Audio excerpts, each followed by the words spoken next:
विद्यार्थी मित्रांनो नमस्कार, मी मच्छिंद्र चाटे आपल्याला 10वीच्या बोर्ड परीक्षेसाठी मनापासून हार्दिक शुभेच्छा देतो।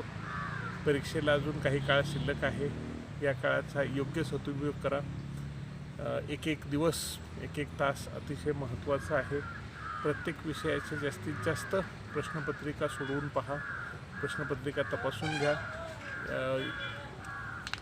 सराव परीक्षेच्या प्रश्नपत्रिकेत होणाऱ्या चुका बोर्ड परीक्षेत टाळण्याचा प्रयत्न करा।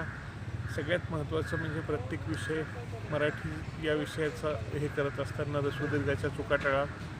इंग्रजीत किंवा इंग्रजीतून जे पेपर्स तुम्ही लिहित आहात तिथं स्पेलिंग मिस्टेक्स टाळा।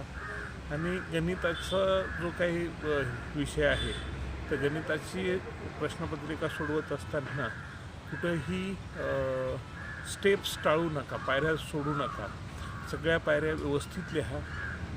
सगळ्यात महत्त्वाचं म्हणजे वेळेच्या बाबतीतलं नियोजन फार महत्त्वाचं असतं, कारण असा अनुभव आहे की अनेक विद्यार्थ्यांना येत खूप असतं पण ऐनवेळी वेळ कमी पडतो आणि त्यामुळं वेळेचं नियोजन ही अतिशय महत्त्वाची गोष्ट आहे। तर वेळ बरोबर वापरला गेला पाहिजे आणि त्यासाठी तुम्ही सराव परीक्षेमध्ये जेव्हा प्रयत्न कराल किंवा सराव परीक्षा जेव्हा सोडवाल तेव्हा वेळेचं नियोजन अतिशय व्यवस्थितपणे पहा।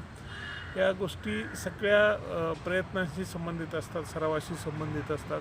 त्यामुळे तुमचा सराव व्यवस्थित झालेला असेल तर तुम्हाला ही 10वीची बोर्ड परीक्षा अजिबात अवघड जाणार नाही। आता विद्यार्थी अगदी सहजतेनं 90, 95, 96, 98, 99% मजल मारू लागले आहेत। आपणही या म्हणजे परीक्षेमध्ये कुठेही कमी पडणार नाही, आपणही असं यश मिळवू शकता।